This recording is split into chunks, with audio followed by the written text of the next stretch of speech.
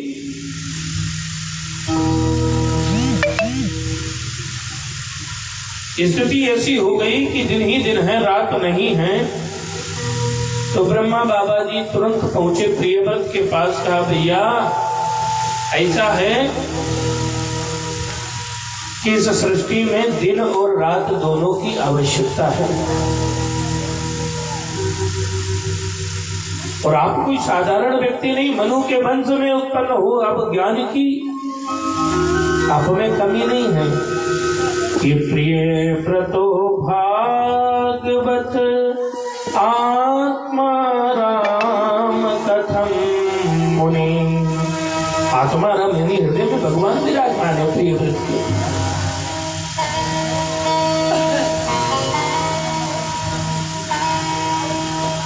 प्रियव्रत जी ने ब्रह्मा जी की बात मान ली, क्योंकि सृष्टि के संचालन के लिए अंधकार भी जरूरी है, प्रकाश भी जरूरी है। भाई राम जन्म का प्रकाश और कृष्ण जन्म का अंधकार दोनों का मतलब है ना।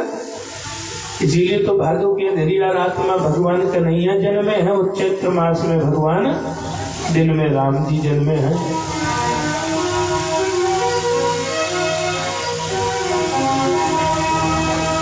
तो आज प्रियव्रत जी ने अपने घोड़े को वापस तो लिया, अपने रथ को, लेकिन 7 दिन स्थिर रह जाने के कारण सूर्य से अनेक प्रकार के किरण निकली, जिनसे सप्तद्वीप एवं सप्त समुद्र का निर्माण हुआ।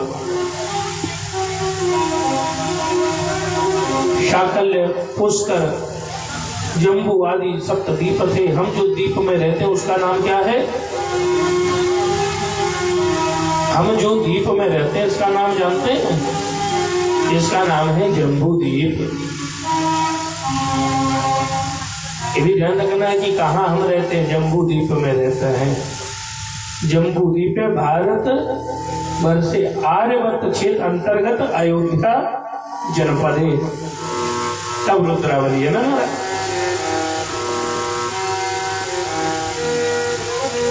प्रियव्रत जी ने अपने पुत्र, जो उनके ज्येष्ठ पुत्र थे अग्निद्र, उनको जम्बूद्वीप का राजा बनाया और अपना जीवन परमात्मा में विलीन किए। और इधर अग्निद्र का जब राज चल रहा था और उनके यहाँ पर उनके जो लड़के थे जिनका नाम था नाभि, नाभि के यहाँ पर कोई संतान नहीं थी, तो नाभि ने अपनी पत्नी सहित मिलकर यज्ञ पुरुष भगवान का ध्यान किया। यज्ञ पुरुष यानी स्वयं नारायण। श्री नारायण भगवान का ध्यान किया। उससे प्रसन्न होकर श्री नारायण भगवान ही अपने अंश कला रूप में नाभि के यहाँ पर जन्म लेते हैं, जिनका नाम श्री ऋषभदेव जी होता है। बोल ऋषभदेव भगवान की जय। ऋषभदेव जी की भी जन्मस्थली अयोध्या ही है और जैन धर्म के प्रथम तीर्थंकर श्री ऋषभदेव जी महाराज हैं। इन्हीं से जैन धर्म प्रारंभ हुआ है। सनातन धर्म से कोई भिन्न नहीं है, विचार करना। जैन धर्म वाले अगर कहें हमारा पंथ धर्म अलग ऐसा नहीं है, आप भी विष्णु के ही वंशज हैं, आप ही मनु की संतान हैं।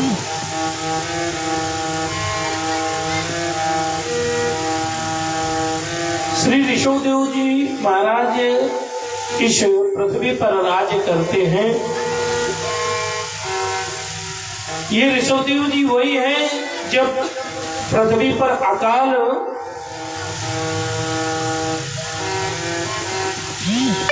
पड़ा तो पृथ्वी पर भी क्रोध किया इन्होंने। लेकिन ऋषभदेव जी एक बहुत सुंदर शिक्षा देते हैं अपने पुत्रों को। इन्होंने अपने सभी पुत्रों को एकत्र किया, बुलाया और कहा कि बेटो एक बात जानो कर। बोले कौन सी? कि ना हम देहो देह भाजम नृपलोके कटान करमते विहंग भुजाये तपो दिव्यम पुत्रम कायेन सत्वा। हे पुत्रो, संसार में अपने उदर का पालन पोषण मानव के अतिरिक्त भी प्रत्येक जीव करता है। मानव करता ये कोई बड़ी बात तो नहीं है। अरे जो नाली में कीड़े भी पड़े रहते हैं वो भी अपना पेट भर सकते हैं। तो बेटे उस पेट भरने तक सीमित मत रहना, आपको चाहिए सत्कर्म करो, परमात्मा की भक्ति, तप, त्याग, तपस्या करो, अच्छे लोगों की संगत करो, क्योंकि संगत का प्रभाव भी बड़ा दिव्य होता है। कि कबीरा संगत साधु की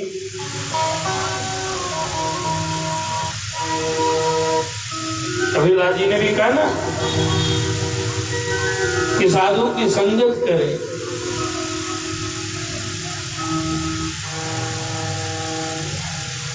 साधु की संगत करने के लिए इसलिए बताया गया है कि संत की संगत, अगर संत कुछ नहीं दे तो आपस में ही सत्संग करता है, उसका प्रभाव भी हमारे जीवन में पड़ता रहेगा।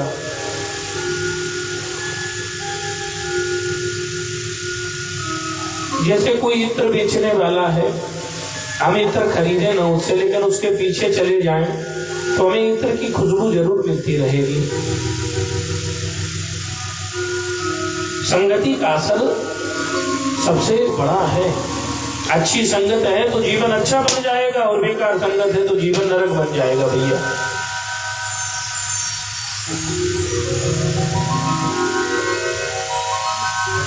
एक तोते के दो बच्चे थे, ध्यान से समझना। छोटे छोटे दो बच्चे थे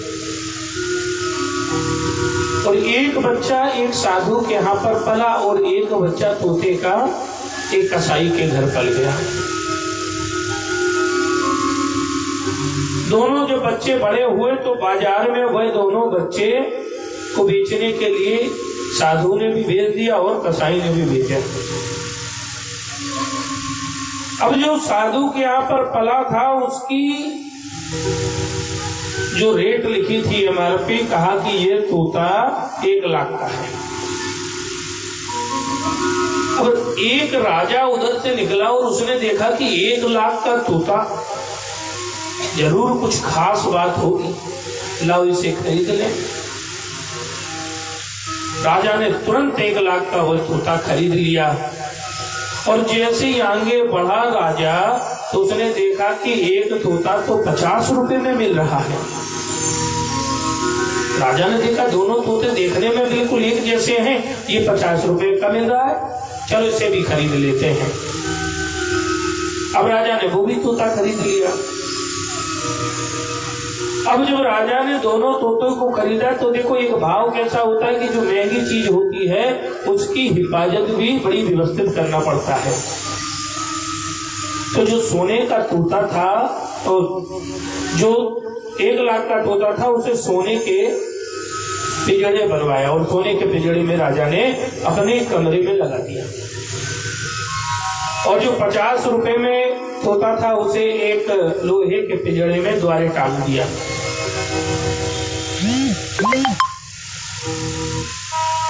अब रात्रि का समय हुआ, राजा विश्राम करने लगा और जैसे ही प्रातः काल के 4 बजे तो जो सोने के पिंजड़े में बैठा तोता जो संत के यहाँ पर पला था, वो 4 जैसे ही बजे प्रातः काल के तो वो कहने लगा, उठ जागे मुसाफिर भोर भई, अब रहने कहाँ तू सोवत है।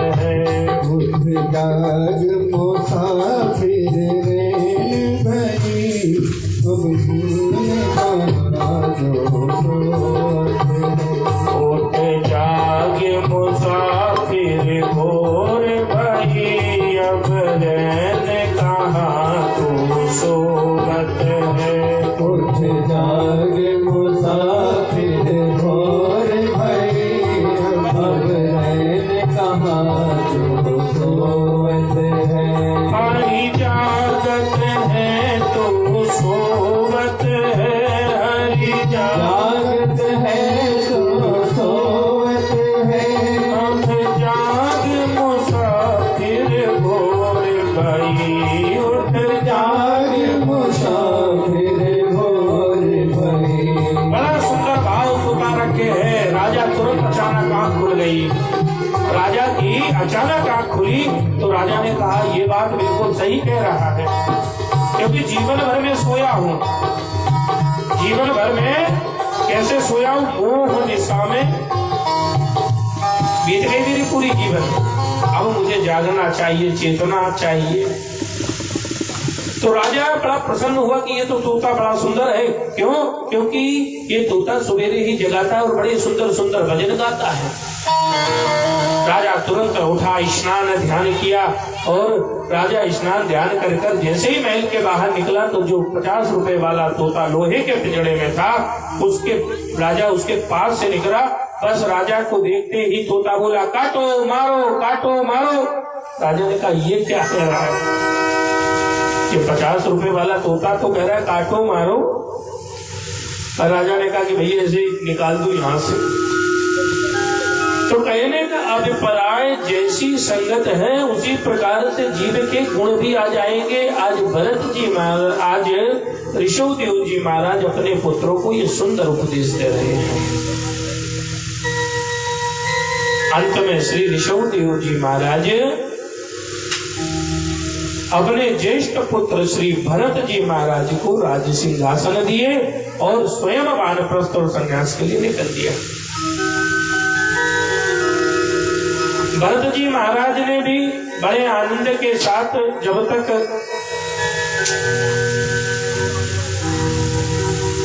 वानप्रस्थ का समय नहीं आया तब तक उन्होंने बड़े ही धर्म के साथ अपना राजपाट किया। किसने? भरत जी ने। ये वो भरत नहीं है राम जी के भैया, ये ऋषभदेव जी के पुत्र हैं भरत जी, ध्यान देना। तो श्री भरत जी महाराज ने बड़े ही सुंदर भाव से राज किया, धर्म का संचालन किया और जब समय आया वानप्रस्थ का तो उन्होंने अपने पुत्र को राज सिंहासन पर बैठा कर स्वयं गंडकी नदी के तट पर जाकर कुटिया बनाकर ध्यान करने लगे। परम पावनी गंडकी नदी जो नेपाल में है, बहुत कम ही लोग जानते हैं कि गंडकी नेपाल में, लेकिन अब तो सब जानने लगे जब से शालिग्राम जी महाराज अयोध्या पधारे हैं।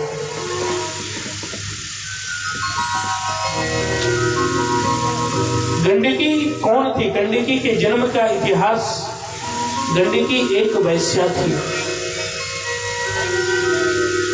जीवन भर गंडकी ने वैश्यावृत्ति की, लेकिन एक दिन उसके मन में विचार आया कि क्या मेरा जीवन इसी तरह रहेगा, मुझे भी मोक्ष मिलेगा कभी? ऐसा मन में विचार कर एक संत के चरण में गंडकी चली गई और कहा कि हे प्रभु, हे संत महाओ, आप ऐसी कुछ कृपा कर दें कि मेरा जीवन भी मंगलमय हो जाए। लेकिन महाराज, जो मेरा व्यापार है मैं उसे छोड़ नहीं सकती, ये आपको स्पष्ट बता देती हूँ। उसके बाद भी यदि आप कोई उपाय जानते हो तो कृपा कर सकते हो। तो संत ने कहा ठीक है, तू जैसा व्यापार करती है कर, कोई रोक नहीं, लेकिन एक काम करना, आज के बाद कोई भी पुरुष तेरे पास आवे तो उसे व्यापार की दृष्टि से न देख कर उसे अपने पति की दृष्टि में देखना। जो व्यवहार पति पत्नी का है उसी प्रकार से उससे व्यवहार करना। गंडकी ने संत की बात मानी और उसी प्रकार से अपना व्यवहार कर रही थी। संत कृपा होने को थी, एक दिन स्वयं नारायण एक मनुष्य का रूप धारण कर कर गंडकी के पास रात्रि को पहुंच गए। और गंडकी के पास जब रात्रि में पहुंचे हैं, आज गंडकी ने जैसे पति का स्वागत करती है ऐसे स्वागत उसका किया। किसका? श्री भगवान का। आज भगवान के चरण दबा रही, चरण दबाते दबाते भगवान ने लीला रची। और लीला रची तो भगवान ने कहा कि अरे गंडकी, मेरे सर में दर्द हो रहा है। गंडकी ने तुरंत प्रभु के सर दबाना शुरू किया और सर दबाते दबाते भगवान ने ऐसी लीला की कि अपने प्राण ही छोड़ दिए। अब गंडकी विलाप करने लगी, हाय विधाता, ये क्या हुआ, ये कैसे मर गया। सुबह सब लोग इकट्ठा हो गए। लोगों ने कहा कि इस आदमी का गांव देश पता किया जाए, कहाँ का है, परिवार में भेज दिया जाए। लेकिन स्वयं जब जगदीश्वर नारायण की लीला तो कौन सा परिवार, बस भैया फिर क्या था। गांव वालों ने कहा लगता है अनाथ है, लाओ इसका अंतिम संस्कार हम ही लोग कर देंगे। गांव वालों ने अंतिम संस्कार करने के लिए उसे शमशान घाट को ले गए। और इधर क्या होता है कि जो गंडकी थी वह 16 श्रृंगार कर कर आज उसी शमशान घाट पर पहुंची। चिता पर लाश रखी हुई है, जलाने की देरी थी। गंडकी ने हाथ जोड़ा, कहा गांव वालों एक उपकार मेरे लिए कर देना। बोले क्या? बोले मैं इसके साथ सती होना चाहती हूँ। लोगों ने कहा हे राम, एक वैश्या कहती कि मैं सती हो जाऊंगी, ये कौन सा धर्म है? बोले पागल है, तो इसके साथ सती हो जाएगी, इसका क्या तेरा संबंध? बोले ये मेरे पति है। बोले कब? बोले ये तो परमात्मा जानता है। लोगों ने कहा लगता है मूर्ख है ये। आज गंडकी उस चिता पर बैठ गई और कहा कि खबरदार कोई आग लगाएगा इसमें। गंडकी ने हाथ जोड़ा, कहा कि हे नाथ, अगर मैंने मन क्रम वचन से इन्हें पति रूप में स्वीकार किया हो तुरंत अग्नि जल जाए। और जैसे गंडकी ने ये भाव रखा तुरंत अग्नि जल गई और गंडकी आज सती हो गई। और जब गंडकी सती हुई है तो वहीं में से जल की धारा बहने लगी और जो पुरुष रूप में भगवान वहां मृत पड़े थे वो शालिग्राम बन गए। बोल भक्त वत्सल भगवान की। तो ये वही पावन गंडकी नदी है जहां पर श्री भरत जी महाराज ने कुटिया बनाई और ध्यान करने लगे। समय बड़ा प्रेम से चल रहा था, आनंद से श्री राम जय राम गाते थे। लेकिन एक दिन बड़ी विचित्र घटना हुई कि एक गर्भवती हिरणी उसी नदी में पानी पी रही थी कि तब तक एक भयंकर शेर भूखा जोर से दहाड़ते हुए उस हिरणी को खाने के लिए हुआ। और भरत जी महाराज देख रहे थे। भरत जी महाराज ने देखा कि हिरणी अपने प्राण बचाने के लिए जैसे गंडकी में छलांग लगाती है और शेर की दहाड़ के कारण उसका प्रसव जो बच्चा था उसी गंडकी में गिर जाता है और शेर उस हिरणी को खाकर चला जाता है। अब वो पानी में डूब रहा हिरण का बच्चा।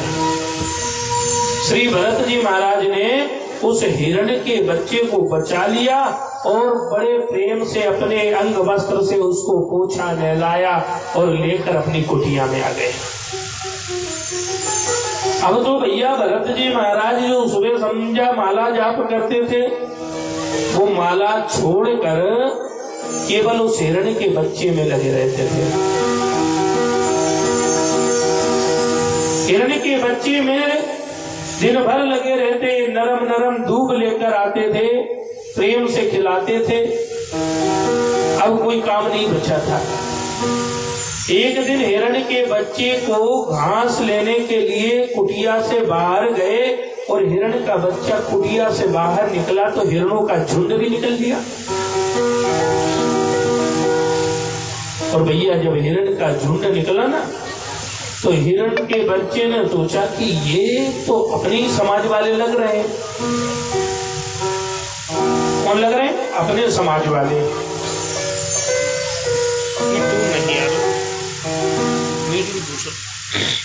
ये अपने ही समाज वाले लग रहे हैं। किसने सोचा भैया? हिरण के बच्चे ने।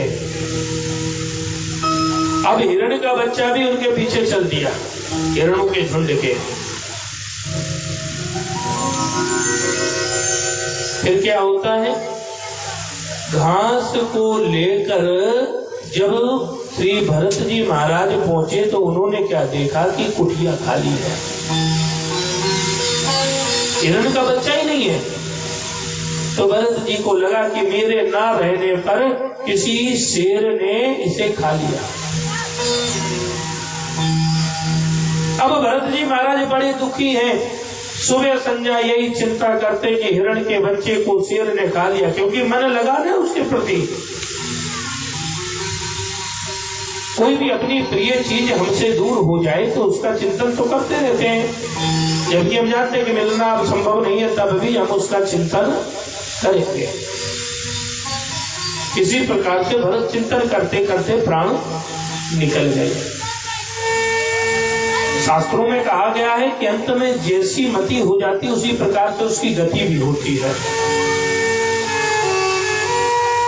अंत में मरने के बाद जो भरत जी थे उन्हें हिरण का जन्म मिला। किसका जन्म मिला? हिरण का जन्म मिला। और भैया हिरण के जन्म में भरत जी महाराज के पुण्य कर्म अच्छे थे कि पूर्व जन्म की बात याद थी। तो भरत जी महाराज ने कहा कि कैसे भी करके ये जन्म जो भी नारायण ने दिया है भोग लूंगा, लेकिन अंत भला ही हो। समय अनुसार वह हिरण का भी शरीर भरत जी महाराज ने त्याग दिया। समय अनुसार भरत जी ने भी त्यागा और उन्हें दूसरे जन्म में एक ब्राह्मण के घर में जन्म दिया।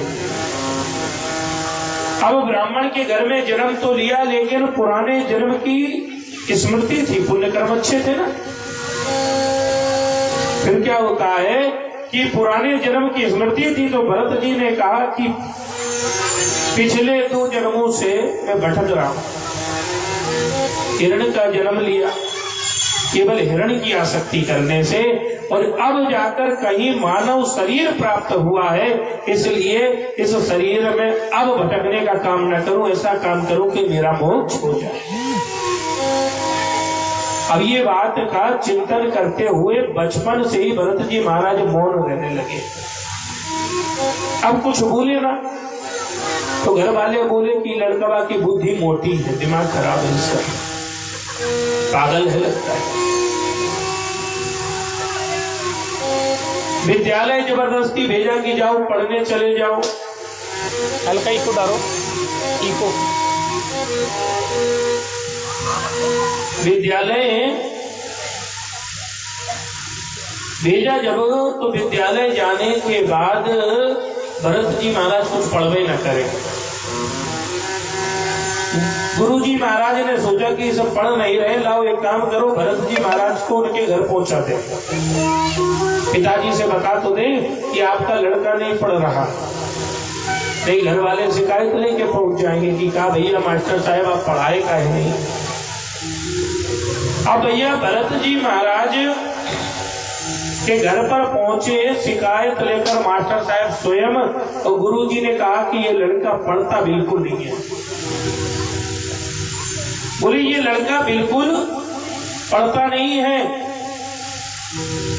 लड़की की ओर देखा, कहीं बेटा पढ़ क्यों नहीं रहा? तो लड़का बोला, यानी श्री भरत जी महाराज बोले, कहीं ऐसा है पिताजी सब गलत सलत पढ़ाते हैं। बोले गुरुकुल में गलत शिक्षा, ये कौन कह रहा? बोले हमने बिल्कुल समझा है। बोले क्या पढ़ाते हैं?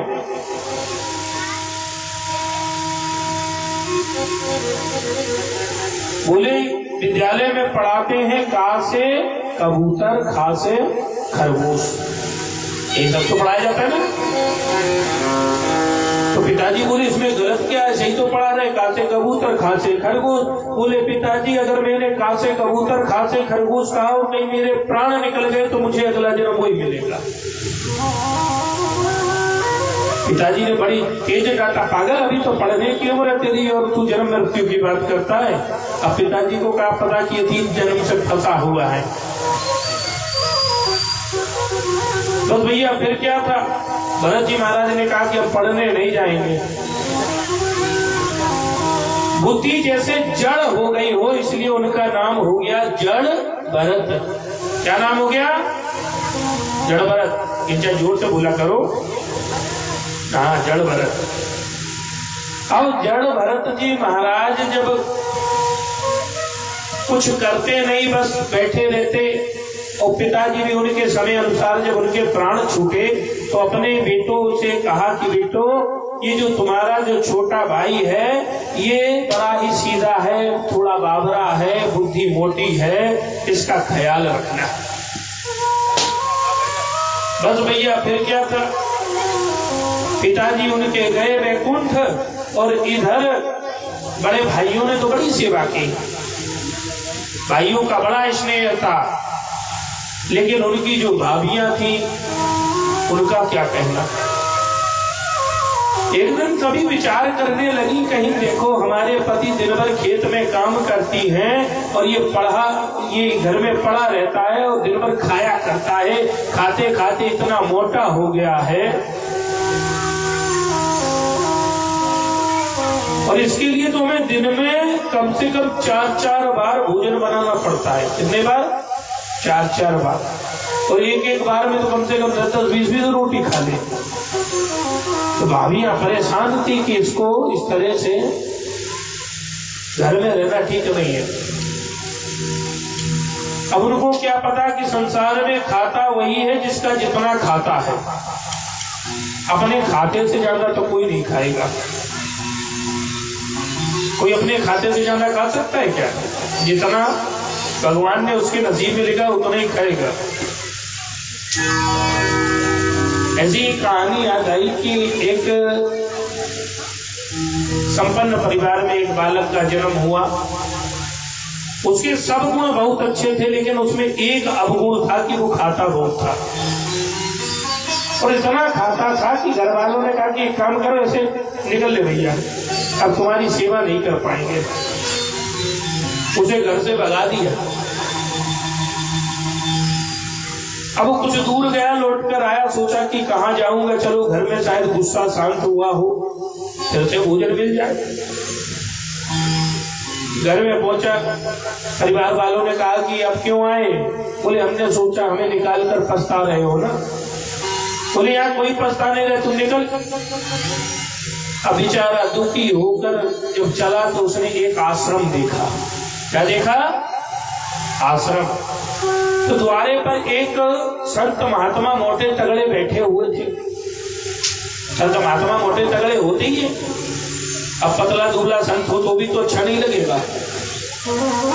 हमारे महाराज जी तो कहा करते थे कि जो मंदिर का स्थान है उसका गेट बड़ा होना चाहिए, स्थान का द्वार और संत का पेट, ये जब तक बड़ा नहीं है तब तक अच्छा ही नहीं लगेगा। तो अब मोटे तगड़े संत महात्मा बैठे तो ये तुरंत देखा, बोले ये संत लगता है खाते बहुत है इसीलिए तो मोटे हैं। अब संत के चरणों में गिर के हमारा हमें भी चेला बना लो। बोले ठीक, चेला बन जाओ, वैष्णव हो जाओ। बोले हमें करना क्या है? बोले करना क्या, आश्रम में रहोगे, राम राम करो, और तुम्हें करने की क्या जरूरत है? बोले महाराज भोजन? बोले हमारे यहाँ 3 समय भोजन होता है। तो बोले 3 समय? बोले तो 4 समय खाना कौन दिक्कत है, भगवान का दिया सब है। तो इसने मन में सोचा कि ये बढ़िया काम है, ना तो खाने का कोई दिक्कत है और काम भी कुछ नहीं करना और ना कोई डांटेगा। और बड़े प्रेम से भाव से ये आश्रम में रहने लगा। लेकिन मुसीबत ऐसी होती है कि वो पीछा नहीं छोड़ती। एकादशी का दिन आया, अभी सवेरे उठा तो अपने आश्रम में गया, चूल्हे उल्हे देखे तो बिल्कुल सब शांत है, आग जली नहीं चूल्हे में। तो ये लौट कर गुरु जी के पास में आया, गुरुदेव आज चूल्हे ठंडे पड़े हैं। बोले अरे हमने बताना भूल गए, आज एकादशी है। बोले एकादशी क्या होती है? बोले ना कुछ बनेगा ना आएंगे।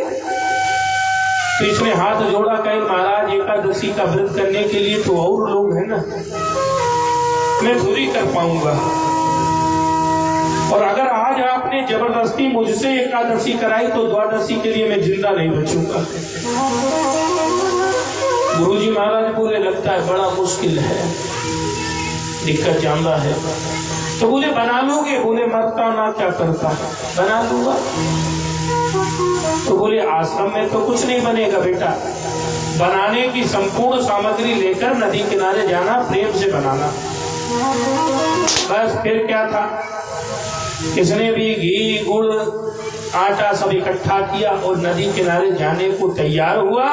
तो गुरुदेव भगवान ने कहा कि देख बेटा, अब तू वैष्णव संत हो गया, और वैष्णव बिना भगवान के भोग लगाए भोजन नहीं ग्रहण करते, इसलिए तुम भगवान का भोग लगाना तभी भोजन ग्रहण करना। इसने कहा ठीक महाराज। जल्दी दौड़ता हुआ गया, हाथ पांव धोए और इसने भोजन बनाया। भोजन बनाकर, क्योंकि भूख लगी हुई थी तेज ना, पहले बना बनाया मिल जाता था, तो आज तो बनाना पड़ा। बस फिर क्या था, इसने सोचा कि गुरु जी ने कहा भगवान को भोग लगाना है। अब भगवान को भोग लगाने के लिए भगवान को बुलाने लगा प्रेम से कि राजा राम आइए, मेरे राम आइए, मेरे भोजन को भोग लगाइए। राजा राम आइए, मेरे राम आइए, मेरे भोजन को भोग लगाइए। प्रभु राम आइए, राजा राम आइए, मेरे भोजन को भोग लगाइए। प्रभु राम आइए, राजा राम आइए, मेरे भोजन को भोग लगाइए। अब इसने भगवान को बुलाना प्रारंभ किया और कहा कि देखो प्रभु, अगर आज आप मेरा बनाया हुआ रूखा सूखा कर छोड़ दिया और सोचो आश्रम में पकवान बने हैं तो वहां से प्राण बचा के मैं आया हूँ, और आश्रम के भरोसे यदि रहे तो आपको आज भूखा ही रहना पड़ेगा। आज इसकी प्रेम पुकार ऐसी थी कि श्री भगवान जी महाराज आज इसके सामने प्रकट होते और अकेले नहीं, श्री जानकी जी के साथ में बोल भक्त वत्सल भगवान की नीलाम भूषम मल को मलांगम सीता समारोह पितवाम भागम। नीलाम जय श्याम मल को मलांगम सीता समारोह पितवाम भागम। पाणु महाकाय एक चार चापम, पाणु महाकाय एक चार चापम, नमामि रामम रघुवंशनाथम। नमामि रामम रघुवंशनाथम। नीलाम भूषम मलको मलांगम सीता समारोह पितवाम भागम। आज श्री जानकी जी के साथ में परमात्मा प्रकट हुए हैं, और परमात्मा जैसे ही प्रकट हुए तो इसने देखा श्री राम जानकी सरकार सामने खड़े हैं। इसने हाथ जोड़ा, प्रणाम किया, लेकिन दुखी हो गया।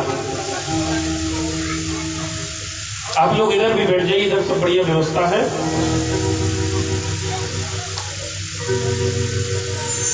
इसने जानकी जी को और राम जी को देखा, प्रसन्न तो हुआ लेकिन थोड़ा घबराया। बोले क्यों? बोले भोजन 2 ही व्यक्ति का बनाया था, व्यवस्था या 3 की करनी पड़ेगी। तो उसने कहा चलो कोई बात नहीं, आपकी जोड़ी बड़ी सुंदर है, प्रभु प्रेम से पाओ, थोड़ा भूखा ही रह जाऊंगा, इसमें कोई दिक्कत नहीं है। अब बड़े भाव से सीधी सीता राम जी को प्रेम से भोजन कराया, और भोजन कराकर जब भगवान जाने लगे तो कहीं प्रभु अगली बार थोड़ा जल्दी जाना। अब ये वहां से आश्रम गया और गुरु जी को कुछ नहीं बताया। चला 15 दिन ऐसे, अगली एकादशी आई तो गुरु जी महाराज ने कहा कि क्यों चेला क्या हुआ? बोले गुरु जी वहां भगवान 2 आते हैं। गुरु जी ने कहा 2 भगवान आते हैं? बोले हाँ भगवान 2 आते हैं, इसलिए थोड़ा सा सामग्री बढ़ा दीजिए। गुरु जी ने भी मन में सोचा शायद बेचारा भूखा रह जाता है इसलिए कह रहा है, झूठ बोल रहा है। गुरु जी ने कहा चलो कोई बात नहीं, 2 लोगों को ले जाओ। 7 सेर आटा वगैरह उसी के हिसाब से गुड़ घी आदि लेके पहुंचा। अब ये नदी के किनारे बैठकर बड़े प्रेम से भगवान का भोजन बनाया, और भोजन बना के पहले बुलाता था मेरे राम आइए, राजा राम आइए। अब जानता है कि जानकी जी भी आएंगी, तो उसने फिर आवाज लगाई कि सीता राम आइए, मेरे राम आइए, मेरे भोजन को भोगे लगाइए। सीता राम आइए, मेरे राम आइए, मेरे भोजन का भोग लगाइए, मेरे भोजन का भोग लगाइए, मेरे भोजन का भोग लगाइए। और जैसे ही इसने बुलाया है मानो भगवान प्रतीक्षा कर रहे थे, श्री राम जानकी सहित श्री लक्ष्मण जी को भी ले आए। और इसने देखा कि लखन लाल जी आए हैं, इसने पूछा कि प्रभु ये कौन है? तो भगवान ने कहा ये हमारे छोटे भाई हैं।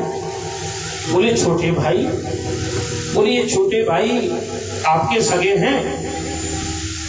प्रभु राम जी ने बोला हाँ सगे हैं। आप ऐसा क्यों पूछ रहे हो? कि प्रभु लगते नहीं, ना तो चेहरे से ना तो स्वभाव से। बोले नहीं नहीं हमारे सगे भाई हैं।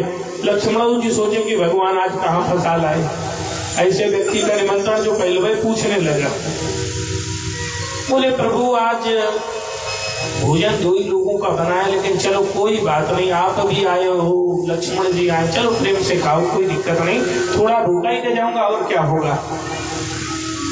बस बड़े प्रेम से भाव से भोजन कराया। भोजन कराने के बाद भगवान जाने लगे तो इसने पूछा कि प्रभु अगली बार कितने जने आओगे ये बता दो, अगली बार कितने लोग आओगे ये बता दो। प्रभु बोले चिंता मत करो, आ जाएंगे, आप तो इंतजाम करो। गुरु जी से इसने तब भी कुछ नहीं कहा। भैया फिर क्या था? गुरु जी से इसने कुछ नहीं कहा। जब एकादशी आई तो एकादशी के दिन गुरु जी महाराज ने कहा कि आज भोजन नहीं बनाने जाओगे। बोले गुरु जी क्या बताऊं, आप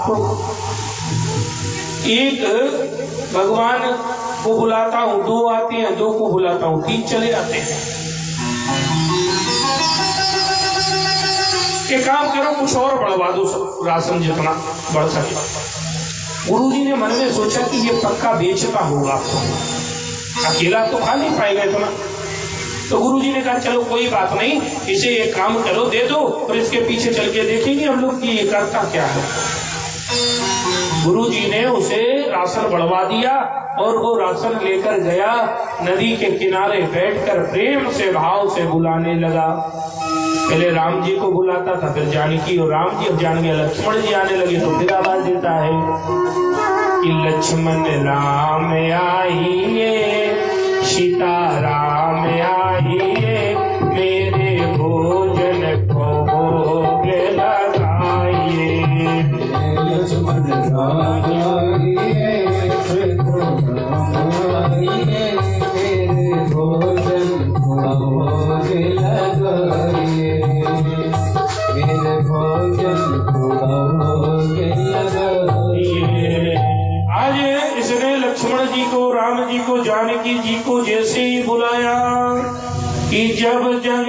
में भक्त ने कीनी प्रेम पुकार, ते क्षण तहाँ प्रगट भयो पूरा राम दरबार। तुरंत भगवान श्री राम जी, लखन जी, जानकी जी, भरत जी, शत्रुघ्न जी और हनुमान जी सब पहुंचे। और इसने देखा जैसी सबको हाथ जोड़ा, जय हो भगवान तुम्हारी जय हो। और राम जी से कहा एक चीज बताओ, मैंने ठाकुर जी की सेवा की जिम्मेदारी ली है ना कि उनके खानदान भर की। भगवान ने कहा कोई बात नहीं, चलो आ गए अब हम लोग। तो बोले प्रभु एक चीज और आज मैंने बड़ा सुंदर किया। बोले क्या किया? बोले आज हमने भोजन ही नहीं बनाया। भगवान बोले भोजन नहीं बनाया और आपने बुला लिया? बोले जब जानता हूँ एक का भोजन बनाओ तो दो आते हैं, दो का बुलाओ तीन आते हैं, तीन को बुलाओ तो आज तो देखो जैसे अरे आदमी की छोड़ो एक बंदर तक पकड़ लाए। जब जानता हूँ कि मुझे मिलना कुछ नहीं तो बनाने से फायदा क्या। अब ये पड़ा है सामान, आप जानो आपका काम। भगवान राम जी ने कहा अब तो भोजन बनाना पड़ेगा हम ही को। जानकी जी को इशारा किया कि अब भोजन बनाइए। श्री हनुमान जी महाराज आज चौका लगाने लगे, जानकी जी लीपने लगी, शत्रुघ्न जी महाराज साग भाजी काटने लगे, लक्ष्मण जी लकड़ी लेने पहुंच गए और भरत जी भंडारे की व्यवस्था देखने लगे। क्योंकि विश्व भरने पोषण कर जोई, आकर नाम भरत यश होई।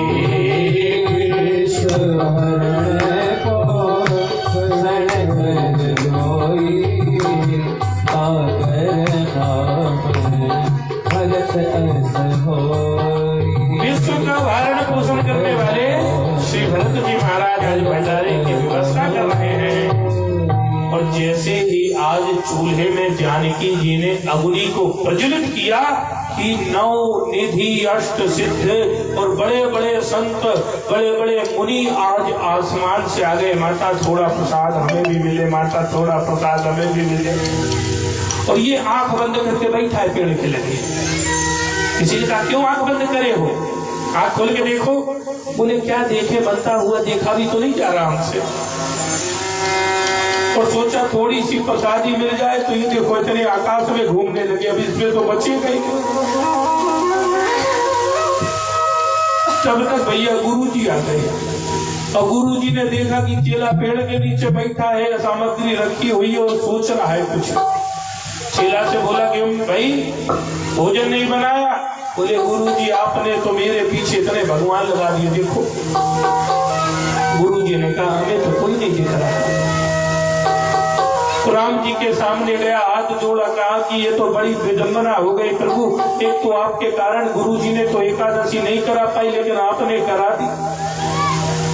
और दूसरी समस्या ये है कि आप मुझे दिखते हो, गुरुजी को नहीं। अरे गुरुजी हमारे विद्वान हैं, गुरुजी श्रेष्ठ हैं, गुरुजी को दर्शन। भगवान बोले गुरु विद्वान है, श्रेष्ठ है, इसमें कोई संदेह नहीं, लेकिन गुरु जो आपके हैं वो सरल नहीं है। मैं सरलता से प्राप्त होता हूँ। गुरु जी ने पूछा चेले से क्या कहा प्रभु ने? बोले गुरु जी आप सरल नहीं हो। तो गुरु जी सरल तो नहीं, लेकिन चेले की बात सोचकर रोने लगे। बोले मैंने विद्या अध्ययन की, शास्त्र को पढ़ा, वेदों को पढ़ा, लेकिन जिससे परमात्मा मिलते हैं मैं वो भक्ति नहीं समझ पाया। गुरु जी की आंखों से अश्रु गिरने लगे और गुरु जी की आंखें तरल हो गई। जहाँ तरलता आ जाती है तो सरलता अपने आप आ जाती है। श्री सीताराम सरकार का दर्शन करते हैं गुरु जी महाराज। बोल भक्त वत्सल भगवान की। ये कथाएं बड़ी अद्भुत हैं, इन कथाओं पर विश्वास करना मुश्किल है, क्योंकि हम लोग भी सरल नहीं है।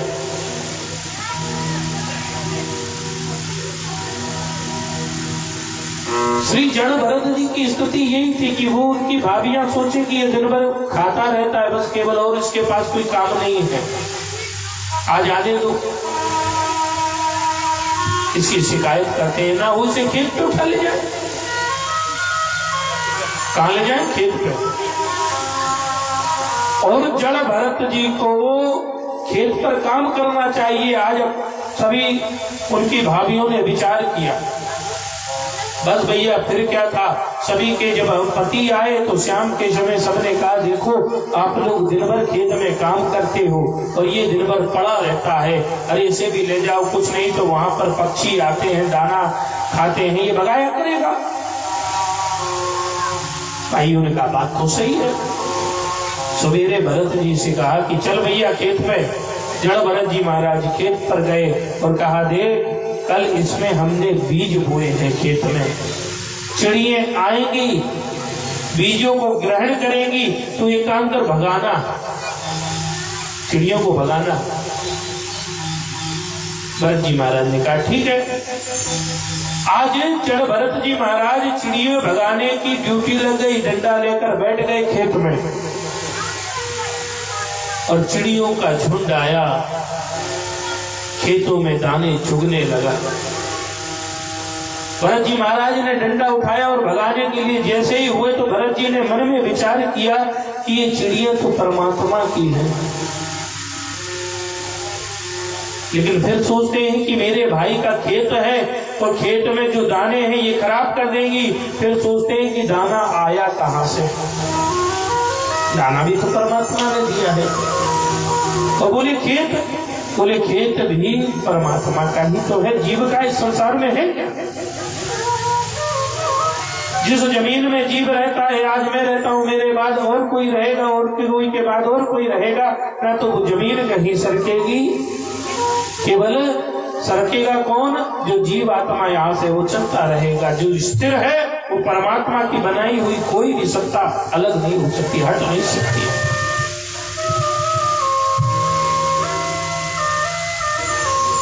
तो इन्होंने जब जो चिड़ियों को भगाया तो चिड़ियां डर के जब भागने लगी, तो फिर जब ये सब विचार किया तो बुलाने भी लगे कि राम जी की चिड़िया राम जी का खेत, खाओरी चिड़ैया भर भर पेट। राम जी की चिड़िया राम जी का खेत, खाओरी चिड़ैया भर भर पेट। राम जी की चिड़िया राम जी का खेत, खाओरी चिड़ैया भर भर पेट। राम जी की चिड़िया राम जी का खेत, खाओरी चिड़ैया भर भर पेट। सीता राम जय सीता राम, राजा राम जय राजा राम। सीता राम जय सीता राम, सीता राम जय सीता राम। बड़े भाव से बुला रहे, आओ चिड़िया आओ, ये खेत की फसल आप ही की है, परमात्मा की है, सब खाते रहो। बस भैया ये स्थिति देखकर पड़ोसी जाकर उनके भाइयों के पास पहुंच गया, कहीं देखो तुम्हारा भाई एकदम पगला गया है। बोले क्या हुआ? बोले ये तो उल्टा चिड़ियों को बुला बुला कर खिला रहा है। भाई लोग आए गुस्से में, जड़ भरत जी महाराज को डांटा और धक्का दे दिया, जा निकल जा घर से। आज जड़ भरत जी ने कहा कि हे नाथ बड़ा उपकार किया, कम से कम आज एक इशारा कर दिया, आज मैं घर छोड़कर तेरे भजन के लिए निकलता हूँ। सीता राम जय सीता राम, राजा राम जय राजा राम। राम जय सीता राम, सीता राम जय सीता राम। सीता राम जय सीता राम, सीता राम जय सीता राम। सीता राम जय सीता राम, सीता राम जय सीता राम। सीता राम जय सीता राम, सीता राम जय सीता राम। आज भरत जी ने कहा प्रभु बहुत बड़ा कृपा की है, अब मैं भजन करूंगा। भरत जी महाराज आज निकल लिए घर छोड़कर। और इधर क्या होता है कि भरत जी महाराज जब घर से निकले हैं तो एक डाकू था, उसने देवी के मंदिर में मनौती मांगी थी कि मेरी मनौती यदि सिद्ध हो जाएगी, पूर्ति हो जाएगी, तो मैं एक नर बलि दूंगा, एक आदमी की बलि दे दूंगा, पक्का है।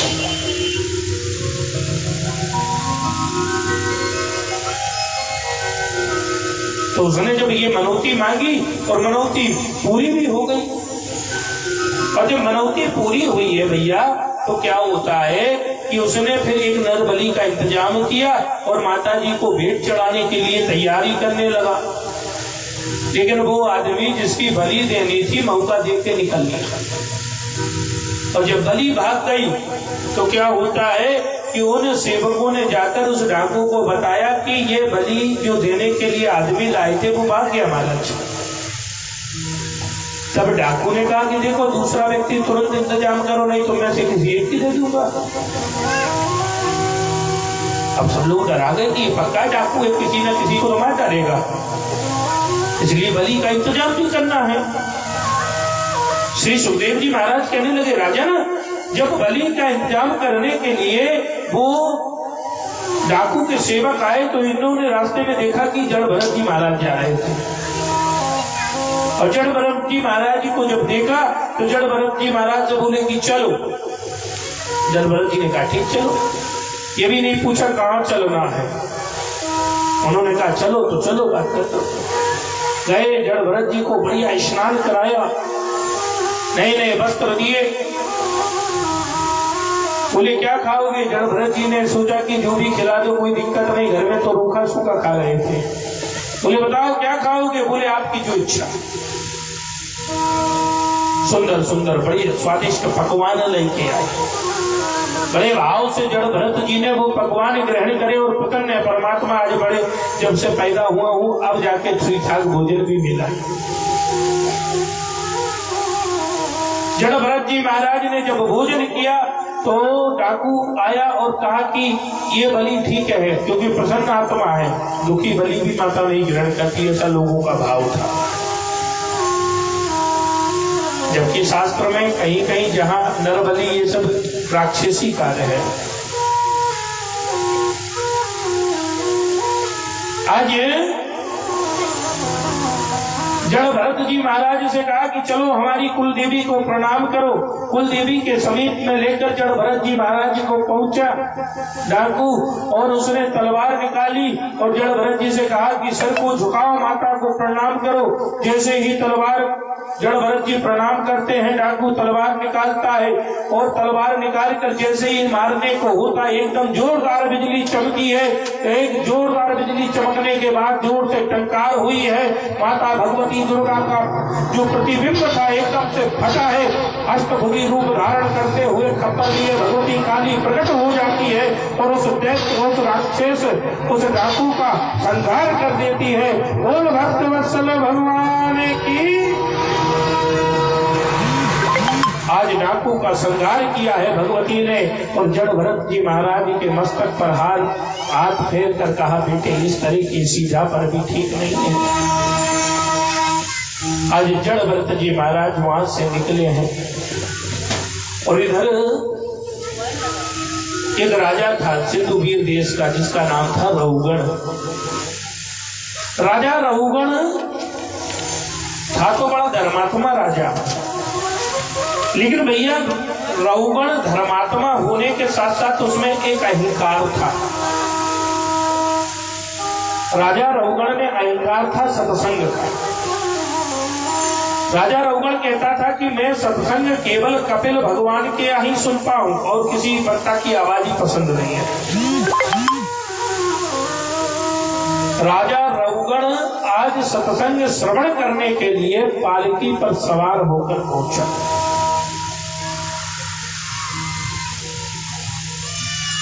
और इधर क्या होता है, जब पालकी पर सवार हुआ और 4 कहार लगे हुए थे पालकी में, इत्तेफाकन एक कहार बीमार पड़ गया रास्ते में। कहार बीमार पड़ गया। तो जब कहार बीमार पड़ा तो क्या होता है कि अब 3 व्यक्ति से पालकी तो चलने वाली नहीं है, तो चौथा व्यक्ति भी चाहिए उसमें भैया। अब चौथा व्यक्ति कौन? तो सामने से देखा कि जड़ भरत जी महाराज चले आ रहे, मोटे तगड़े थे ही। तब फिर क्या था? तो कहारों ने कहा कि ये आदमी ठीक है। बुलाया, कहे भैया ऐसा है, हमारा एक कहार बीमार पड़ा हुआ है, आप एक काम करो, पालकी उठा लो। अब रउगण की पालकी में जड़ भरत जी ने बिना कुछ सोचे कंधा लगाया। अब देखिए, आम इंसान की चाल और संतों की चाल में अंतर होता है। साधारण आदमी तो चाहे जैसे चले वो नहीं देखता कि जमीन में क्या है, चूटी मर रही है, चीता मर रहा है, कोई मर जाए उसके बाप का क्या जा रहा है। लेकिन संत महात्मा तो सोचते ना कि पैर में कोई चीटी भी ना जाए, कोई जीव भी ना जाए, क्योंकि वो तो सभी जीव में परमात्मा ही देखते हैं संत। अब भैया रउगण की पालकी को कंधा तो दिए, लेकिन जब चलने लगे तो वो चूटी और चीटा को बचाने के चक्कर में पालकी डोलने लगी। तो 3 कहारों ने आपस में चर्चा की कि ये पक्का चौथे के चक्कर में ऐसा ना हो कि राजा हमें दंड दे दे।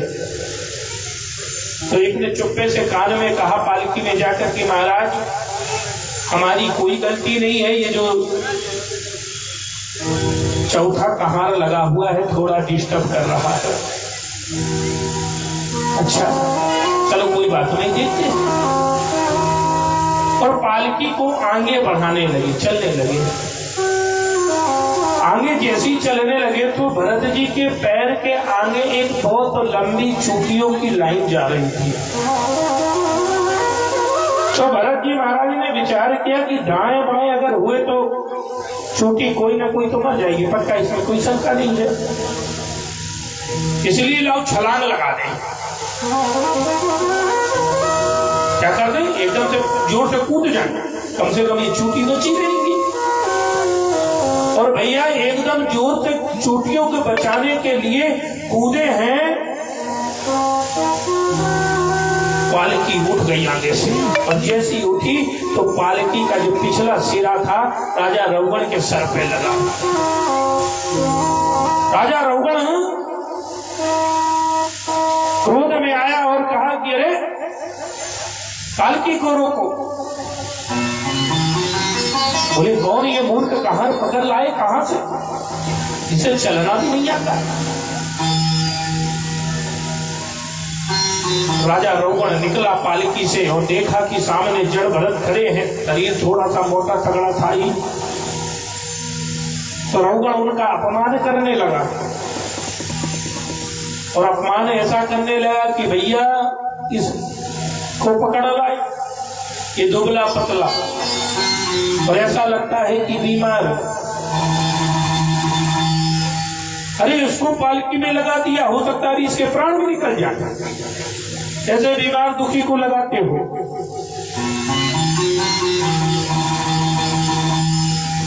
श्री सुखदेव जी महाराज कहते हैं राजन, जैसे ही